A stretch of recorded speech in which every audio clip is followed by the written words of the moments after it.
They said he disappeared for 3 months, but Ethan Cole swore it had only been one night. The morning he walked back into town, the sun hung low over the wooden roofs, casting long shadows across the dirt street like nothing had changed. Yet every face that turned toward him carried the same expression, quiet, unsettled, as if they were looking at something that didn't quite belong anymore. And Ethan felt it before anyone spoke, that slight shift in the air, like stepping into a room where a conversation had just ended about you, his boots pressing into the dust with familiar weight. The creak of leather, the faint smell of horse and dry earth clinging to him. All the small details that should have grounded him in the present, but didn't, because something inside him lagged behind, like part of him was still somewhere else, somewhere quieter, somewhere that didn't move the same way time moved here. And then Old Man Carter was the first to speak, voice low, almost cautious, asking where in God's name he'd been. And Ethan answered without thinking, because the truth felt simple, clean, untouched by whatever confusion had taken hold of the town. He said he'd been gone one night, just one, and the silence that followed landed heavier than any accusation, because no one laughed, no one argued. They just looked at him, and someone muttered under their breath about the calendar nailed outside the general store, about how the last mark beside Ethan's name had been nearly 12 weeks ago, and Ethan turned, slow, deliberate, eyes tracing the rough wood board, counting the notches carved into it, each one marking a day that had passed without him. And the numbers didn't bend, didn't blur. They stood there solid and unforgiving, and still, his memory refused to match them, because he remembered the night clearly, every inch of it, the cool air rolling off the creek just beyond the ridge, the way the sky had stretched wide and endless above him, stars sharp as broken glass, and her, standing there as if she had always been part of that place, Ayanna, her silhouette steady against the pale glow of moonlight, not surprised to see him, not afraid either, just watching, as if she had been waiting long before he arrived. And Ethan had reined his horse in without thinking, something in the quiet drawing him closer, something that didn't ask permission, didn't explain itself. And when she spoke, her voice carried no urgency, no fear, only certainty. She told him to stay, just one night, and the words had settled into him like they belonged there, like they had been said before in some other time he couldn't quite remember, and he should have questioned it, should have turned back toward the town with its noise and suspicion and rules that made sense, but instead he dismounted, boots hitting the ground with a dull thud, and for a moment he noticed how still everything was, no wind brushing the dry grass, no distant call of night birds, not even the restless shift of his own horse behind him, just silence, deep and waiting. And when he stepped closer to her, he realized it wasn't empty. It was full of something he couldn't name, something that pressed gently against his chest, slowing his breath, softening the edges of every thought he had brought with him. And she turned without another word, leading him toward a small fire that burned low near the creek, its glow steady, unwavering, as if it had been lit long before he arrived and would remain long after he left. And Ethan followed, because in that moment, nothing about it felt wrong, not the silence, not the stillness, not even the way time seemed to loosen its grip around him, stretching thin, bending just enough that he no longer felt the need to measure it. And as the firelight touched his face, and the sound of the distant water wrapped around them like a quiet promise, Ethan Cole believed, with a certainty he would not understand until much later, that he had stepped into a single night, no more, no less, and that whatever waited on the other side of dawn would still belong to the same world he had always known. The fire did not crackle the way a normal fire should. It did not spit or shift or collapse inward as the wood burned down. It simply held its shape, steady and patient, like it had decided long ago that it would not be hurried by anything as small as time. And Ethan sat across from it with his hands resting loosely on his knees, feeling the warmth without quite understanding where it came from, because the air itself carried a cool edge, the kind that usually crept into your bones after sundown out on the open land. Yet here it lingered at a distance, as if the cold had been told to wait its turn, and Ayanna moved quietly beside the fire, her steps light against the ground, leaving prints that seemed to fade faster than they should. And when she knelt to adjust a piece of wood, her fingers brushed the flame without pulling away, not even a flicker of discomfort crossing her face. And Ethan noticed that, not as something strange, but as something that made sense in a way he could not explain, like seeing water flow downhill or hearing wind pass through dry grass. It belonged, even if he did not understand why. And for a while neither of them spoke, the silence stretching between them not as an absence, but as a presence, full and settled, like it carried its own language that did not need words. And Ethan found himself listening to things he would have ignored any other night. The soft movement of the creek just beyond the firelight, the faint rustle of leaves that did not quite match the stillness of the air, and something else, something distant, like voices carried from far away, too quiet to make out, yet steady enough that he knew they were there. And when he finally looked up at her, she was already watching him, her expression calm, unreadable, as if she had been waiting for him to notice. And she reached into the folds of her dress and brought out a small object, a piece of turquoise wrapped in worn silver, hanging from a thin leather cord, and she held it out to him without a word. And Ethan hesitated for only a second before taking it, the stone cool against his palm, heavier than it looked. And the moment his fingers closed around it, something shifted, not in the world around him, but inside him, like a quiet door opening where there had only been a wall before, and his breath slowed, his thoughts stretching out, each one taking longer to form, longer to fade. And Ayanna leaned back slightly, watching him with that same steady gaze. And when she finally spoke, her voice was softer now, almost distant. She told him that not all nights were measured the same, that some carried more than others. And Ethan might have questioned her, might have asked what she meant, but the words slipped past him like water through open hands, because the longer he sat there, the less it felt like he needed answers, and the more it felt like he was exactly where he was supposed to be. And time, whatever it had been before, began to loosen further, minutes no longer stacking neatly one after another, but folding into each other, stretching and bending until he could not tell where one ended and the next began. And at some point he realized they had moved closer to the creek, though he did not remember standing, did not remember walking, only that now he could hear the water more clearly, see the way the moonlight danced across its surface. And Ayanna was beside him, her shoulder just inches from his, close enough that he could feel the faint warmth of her presence. And she spoke again, telling him about a place where people did not count their days, where moments were not lost because they were never owned to begin with. And Ethan listened, not with the part of him that questioned and measured, but with something quieter, something that simply accepted. And as the night deepened, or perhaps stretched, or perhaps became something else entirely, he began to feel it, the subtle slipping of hours into something larger, the sense that what they were sharing was not bound to the same rules he had always known. And when he finally leaned back against the cool ground, the amulet still resting in his hand, his eyes growing heavy not with exhaustion, but with a strange, gentle pull, he realized, in the last clear moment before sleep took him, that this night was not passing, it was expanding, and somewhere far away, beyond the reach of that quiet fire and the steady sound of water, the rest of the world was continuing forward without him, counting hours he could no longer feel, marking days he would not remember living. Morning came without warning, not as a slow rise of light over the horizon, but as a sudden presence, as if the sun had been waiting just beyond sight, and then stepped forward all at once. And Ethan opened his eyes to a sky already pale and wide, the fire gone, the air sharp again, carrying the familiar dryness of the open land. And for a moment he lay still, trying to place himself, trying to find the edges of the night that had stretched so far it no longer felt like a single memory, but a collection of moments layered on top of each other. And he pushed himself up slowly, the ground firm beneath his hands,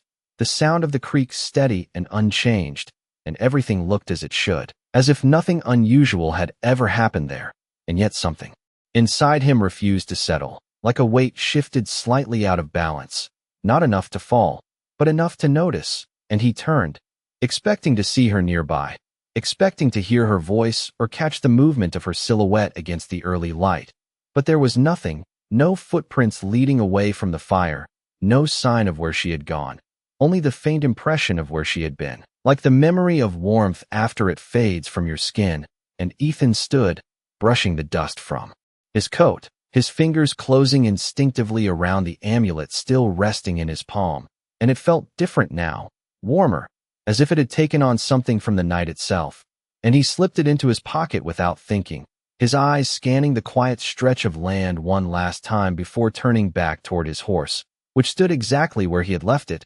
calm, untouched, as if it had not noticed anything unusual either. And that, more than anything, made the night feel even stranger. Because if something had truly happened, there should have been a mark, a shift, something visible to prove it had been real. And yet the world around him carried on with perfect indifference, and Ethan mounted up, the leather saddle creaking beneath him, the familiar weight of the reins settling into his hands, and he guided the horse back toward town, the path stretching out ahead in the same worn lines he had ridden countless times before. And as he moved, the memory of the night began to settle into something quieter, not fading, but reshaping itself, becoming less like a sequence of events and more like a feeling that lingered just beneath the surface. And he found himself recalling fragments, the steady glow of the fire, the sound of her voice, the way time had seemed to loosen and stretch. And for a brief moment, he wondered how long he had truly been there,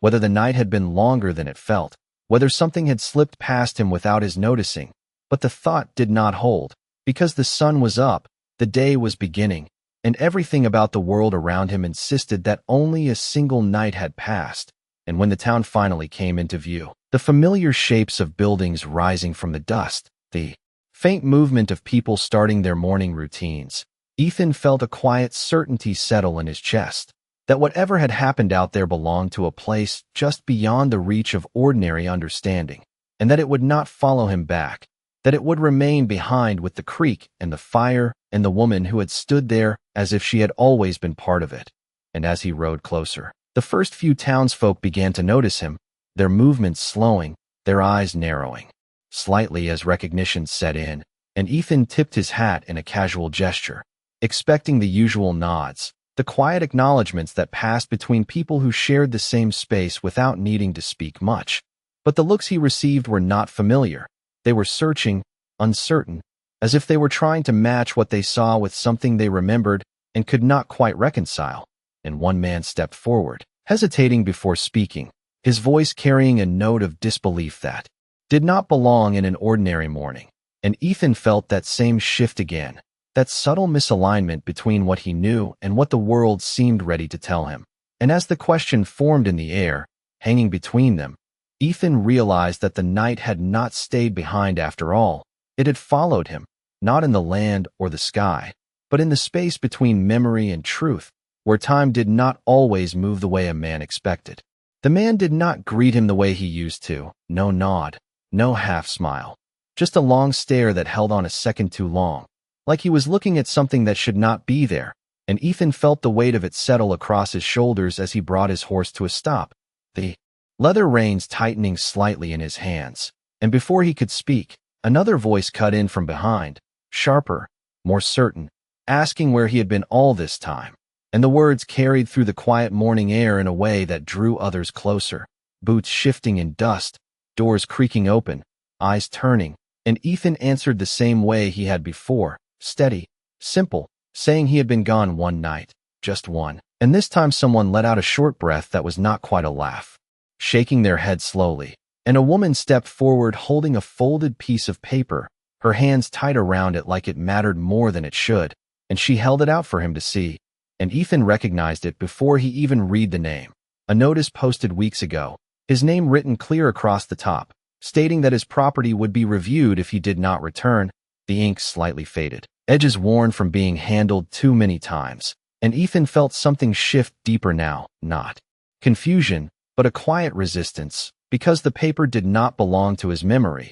It belonged to something else, something that had moved forward without him. And he reached out, taking it, running his fingers across the surface as if touch might change what it said, but it did not. And when he looked up, the circle around him had grown, not hostile, not accusing, just watchful, uncertain, as if they were all waiting for him to explain something he did not understand himself. And old man Carter spoke again, slower this time, saying they had searched for him, that his horse had been found wandering near the ridge weeks ago, reins dragging, saddle empty. And Ethan turned sharply at that, glancing back toward the animal beneath him, solid, present, exactly where it should be, and for a moment the world tilted just enough to make him question which version of events held the truth, the one he remembered or the one they insisted upon, and he slid down from the saddle, boots hitting the ground with a dull thud, and the simple act felt heavier now, like stepping into a place where the rules had changed without warning, and someone else spoke, mentioning the calendar again, the marks carved day after day, each one a quiet confirmation of time passing. Without him, and Ethan found himself drawn back to it, eyes tracing the lines, counting without meaning to, each mark a small cut into the wood, each one saying the same thing, that he had not been there, that the world had continued in his absence, and yet his body did not carry that absence. There was no deep exhaustion, no hunger stretched across weeks, nowhere that spoke of months spent wandering, only the faint echo of a single night, the warmth of a fire, the sound of a voice that still lingered just beneath his thoughts, and he reached into his pocket without thinking, fingers closing around the amulet, and the moment he touched it, the noise around him seemed to dull slightly, not disappear, just fade enough that he could feel his own breath again, steady, grounded, and he pulled it out slowly, the turquoise catching the morning light, and something in the crowd shifted at the sight of it. Not fear, not quite recognition, but something close, like they had seen it before in a story or a warning they had not taken seriously. And Carter's eyes narrowed, not in suspicion, but in a kind of quiet understanding that had taken him longer than the others to reach. And he stepped closer, lowering his voice so that only Ethan could hear, asking him where he had found it. And Ethan hesitated, not because he did not know the answer, but because saying it aloud felt like crossing a line he could not uncross. And when he finally spoke, he said her name, simple and clear, and for a moment the world held still again, not like the silence by the creek, but something sharper, thinner, stretched tight between what was known and what was only half believed, and Carter exhaled slowly, eyes dropping to the stone in Ethan's hand before lifting again, and he said, almost to himself, that some places did not follow the same time as the rest of them, that some nights were not meant to be counted the way ordinary men counted them. And Ethan felt that quiet shift again, deeper, now, settling into him like something that had always been there, waiting to be understood. And as the morning carried on around them, the town waking fully into its routine, Ethan realized that whatever had happened out there had not taken him away from the world. It had simply moved him somewhere the world could not follow, and now that he had returned, the two did not quite fit together anymore. The town did not return to normal after that. Even though the sun climbed higher and the usual sounds began to fill the air, wagons creaking, doors opening, voices carrying across the street, there was something held back now, something quieter beneath it all, like a question no one wanted to ask out loud, and Ethan could feel it in the way people looked at him, not with fear, not even with suspicion, but with a kind of distance, as if he had stepped slightly out of reach without moving at all. And he did not argue with them,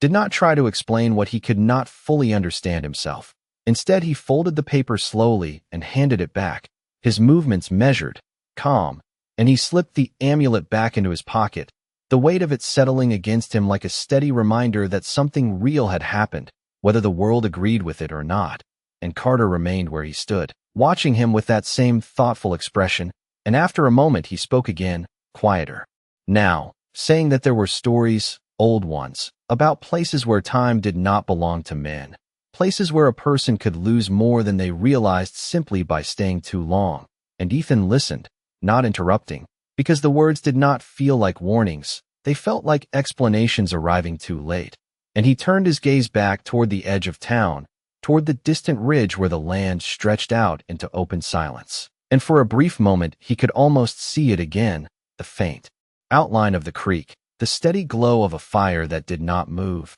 and something in his chest tightened, not with regret, but with recognition, as if part of him was still there, waiting, and without another word he stepped past the small crowd, guiding his horse through the street, the dust rising lightly around each step, and no one stopped him this time, no one called after him, because whatever they had needed to know had already been said, and whatever remained could not be answered by anyone standing in that town. And Ethan rode out slowly, not in a hurry, not chasing anything, just following the same path he had taken before, the land opening up around him, wide and empty in the way it always had been, and yet not quite the same, because now he noticed the spaces between things more clearly, the stretches of silence that seemed deeper than before, the way the wind moved across the ground in long, slow currents. And as he reached the ridge, he slowed his horse, letting it come to a stop on its own, and he sat there for a moment, looking out. Across the land where the creek should have been visible,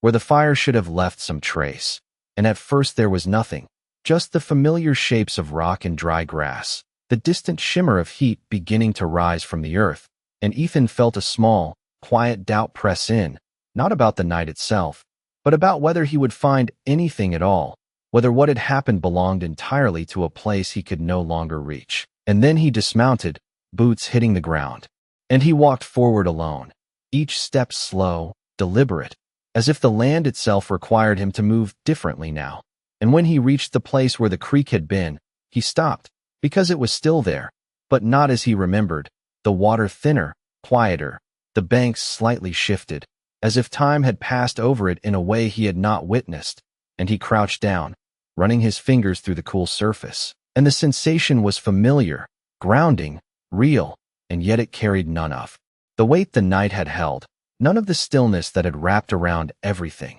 And he searched the ground nearby, eyes tracing the dirt for any sign, any mark that could tie the memory to the present. But there were no footprints, no ashes from a fire, nothing left behind except the land itself, unchanged and unmoved. And Ethan reached into his pocket again, pulling out the amulet, holding it up to the light. And for a moment it seemed to glow faintly, not bright, not unnatural, just enough to remind him that it did not belong entirely to this place. And he closed his hand around it, feeling its weight, its presence, and he understood then, not with certainty, but with a quiet acceptance, that whatever he had been given had not been meant to stay in the world he knew, and whatever had been taken had not been taken by force, but by something quieter, something that did not need permission. And as he stood there alone by the water, the wind finally moving again across the land, Ethan realized that the night had not ended when the sun came up. It had simply changed form,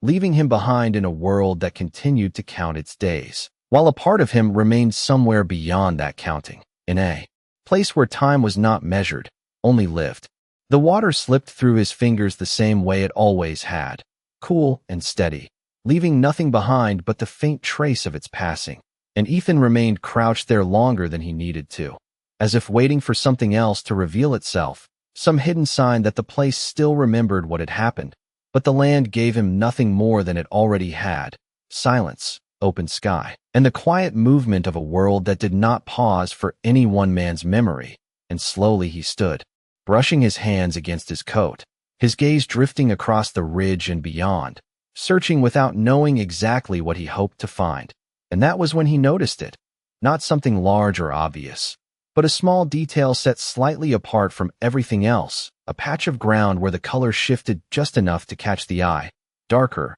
richer, as if it had held something once that the rest of the land had not. And he stepped toward it, each footfall careful, measured, and when he reached it, he saw the faint outline of a circle pressed into the earth, not deep, not freshly made, but present, like a memory the ground had not entirely let go of. And Ethan lowered himself again, tracing the edge of it with his fingers, and for a moment the air around him felt different, not as strong as before, not as complete, but enough that he recognized it, that same quiet stillness that had wrapped around the night, thinner now, stretched out, but still there, lingering at the edges. And his breath slowed without him meaning it to, his thoughts softening in the same way they had by the fire, and he closed his eyes briefly, letting that feeling settle over him. And in that brief moment, something flickered, not a sound, not a voice, but the faintest impression of presence, like standing in a place where someone had just been. And when he opened his eyes again, the circle was still there, unchanged, but the feeling had already begun to fade, slipping back into the ordinary rhythm of the world. And Ethan reached into his pocket once more, drawing out the amulet, holding it above that faint mark in the ground. And for a heartbeat, nothing happened, just the weight of the stone in his hand and the warmth of the sun climbing higher overhead. And then, almost too subtle to notice, The turquoise seemed to catch the light differently, not brighter, but deeper, as if the color itself held something beyond what the eye could fully see. And Ethan felt that same quiet pull again, not strong enough to move him, but enough to remind him that whatever he had touched the night before had not entirely let go of him either. And he lowered the amulet slowly, pressing it gently into the center of the circle. And as he did, the air shifted just slightly, the breeze pausing, the sound of the creek softening, and for a brief moment, the world felt thinner, like a curtain drawn back just enough to glimpse what lay beyond it. And he did not speak, did not move, simply remained there, his hand resting against the ground, the amulet beneath his palm. And in that stillness, understanding came, not in words, not in clear answers, but in a quiet sense of balance, that whatever had been given to him had not been meant to be kept, and whatever had been taken had not been a loss in the way men usually understood it, but something exchanged, something shared between two worlds that did not often meet. And slowly he lifted his hand, leaving the amulet where it lay, the stone resting against the earth as if it belonged there more than it ever had in his pocket. And when he stood again, the circle seemed lighter somehow, less defined, as if it was already beginning to fade now that what remained had been returned. And Ethan took a step back, then another, not turning away immediately, his eyes lingering on that spot for a moment longer, and then he exhaled quietly, a breath he had not realized he had been holding. And he turned toward his horse, the familiar shape waiting where he had left it, patient, unchanged. And as he mounted up, the land around him settled fully back into itself, the wind moving again, the creek flowing steady and clear, and the faint trace of that other stillness slipping away like it had never been there at all. And Ethan rode back toward the ridge without looking back, because he understood now that some things were not meant to be followed, only remembered. And even that memory, like the circle in the earth, would soften with time, leaving behind only the quiet certainty that for one night, he had stepped into something greater than the life he knew, and had been allowed to return, carrying just enough of it with him to know it had been real. The ride back felt longer than it should have, not because the distance had changed, but because something inside Ethan no longer moved at the same pace as the world around him. And as his horse carried him down the familiar slope toward town, he noticed the small things again, the way the wind brushed against his coat,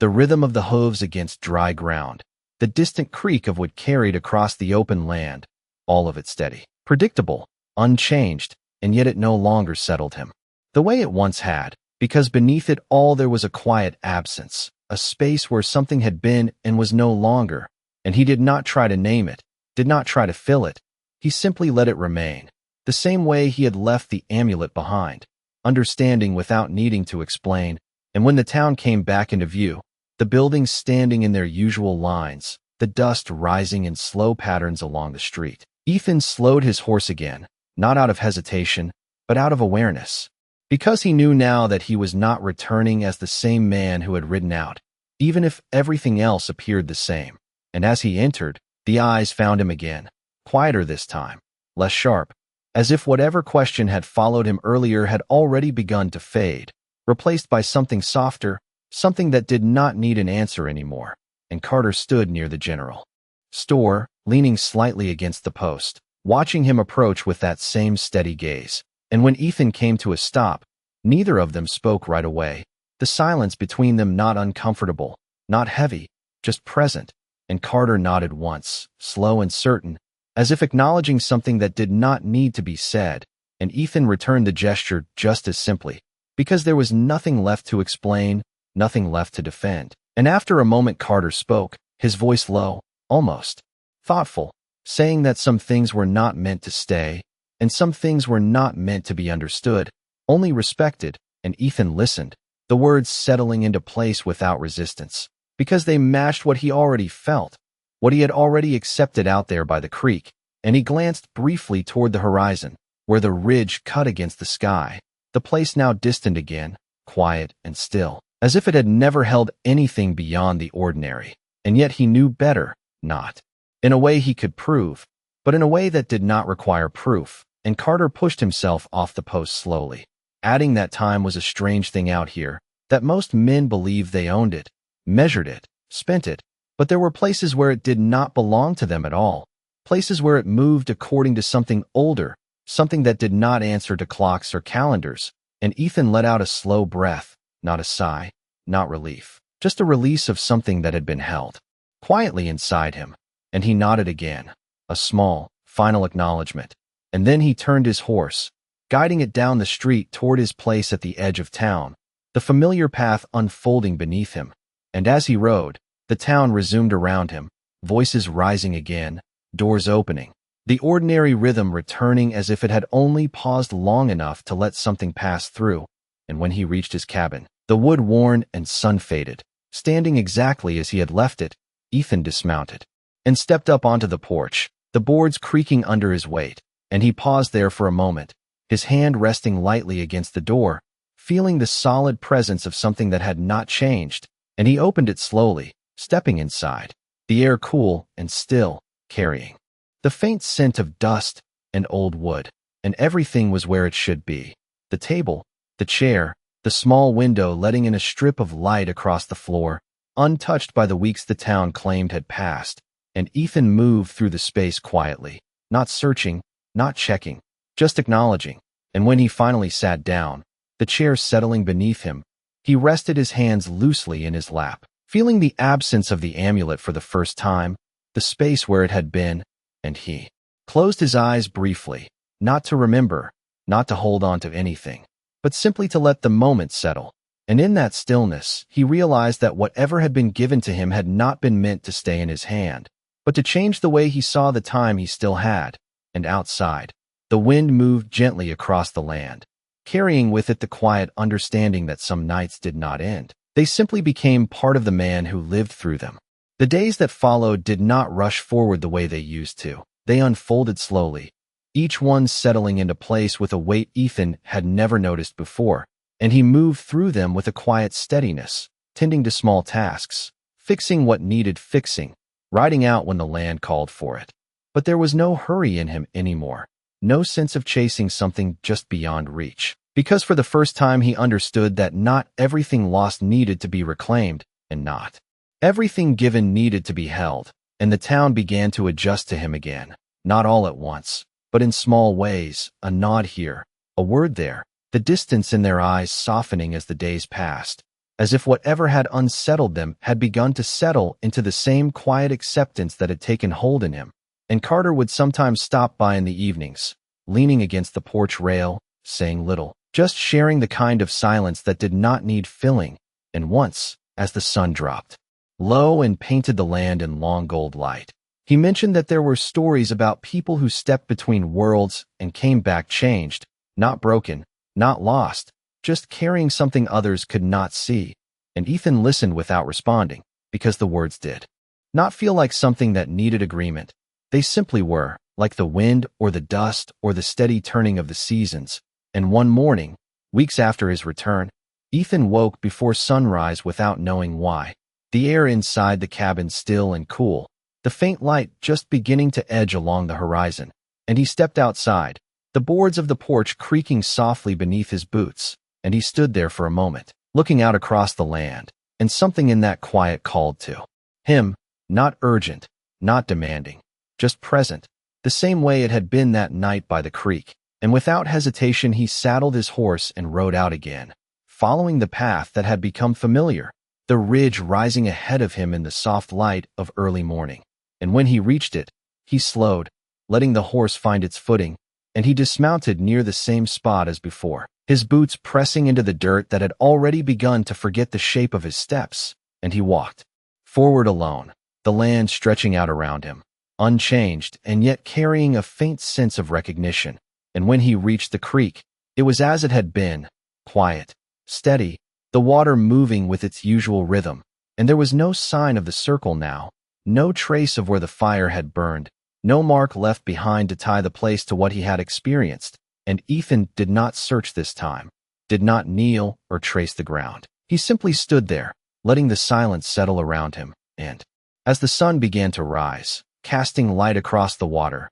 he felt it again, not as strong as before, not as clear, but present enough to recognize that same thinning of the world, that subtle shift where something unseen brushed against the edge of his awareness, and he did not move toward it, did not reach for it, because he understood now that it was not something to be pursued. And for a moment, just a moment, he thought he saw her. Not clearly, not fully, but a suggestion of movement near the water, a shape that did not quite belong to the light or the shadow. And his breath caught, not in surprise, but in recognition, and he remained where he was, still, respectful, and the shape lingered only for a heartbeat before dissolving into the morning air, leaving nothing behind but the quiet certainty that she had been there, or perhaps had always been there in a way that did not depend on being seen. And Ethan lowered his gaze slightly, not in disappointment, not in longing, but in understanding, because whatever connection had existed between them had already been completed,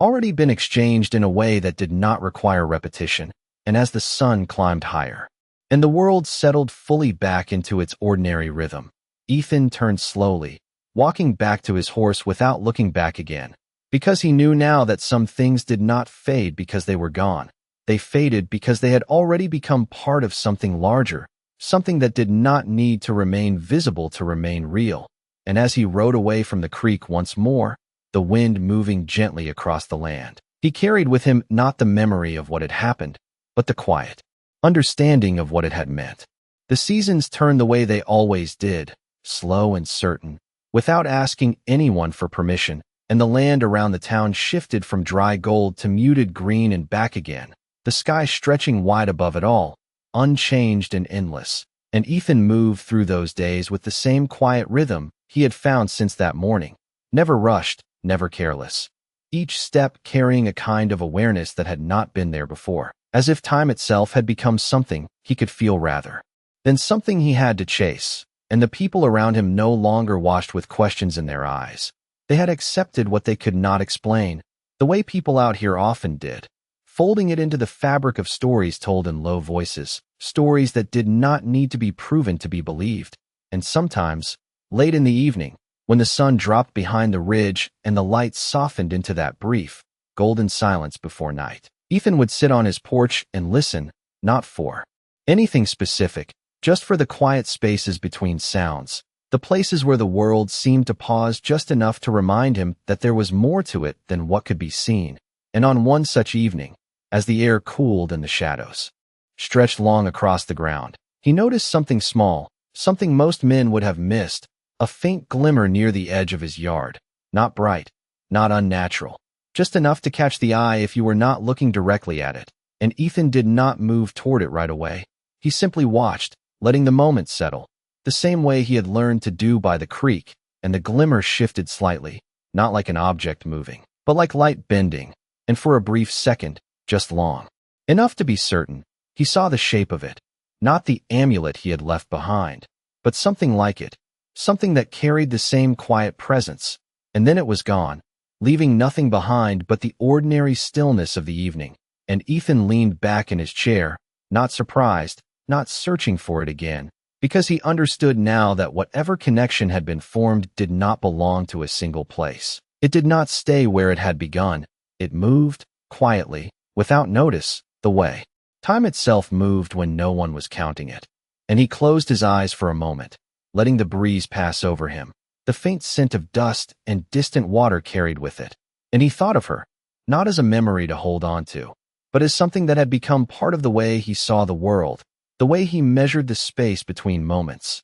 And he realized then that nothing had truly been taken from him, not in the way the town had first believed, because what he had lost in days had been returned in something else, something that did not fade with the turning of seasons. And when he opened his eyes again, the sky had darkened, the first stars beginning to show, sharp and steady above him. And Ethan stood slowly, stepping off the porch, his boots pressing into the ground with that same familiar weight. And he looked out once more toward the ridge, not expecting to see anything, not needing to. And for a brief moment, the world felt still again, not empty, not silent, but balanced, as if everything that had crossed its boundaries had found its place. And Ethan nodded slightly, not to anyone, not to anything visible, just a quiet acknowledgement of something understood, and he turned back toward the cabin, the door closing softly behind him as the night settled in. And out beyond the reach of the town, beyond the ridge and the creek and the places men could mark on a map,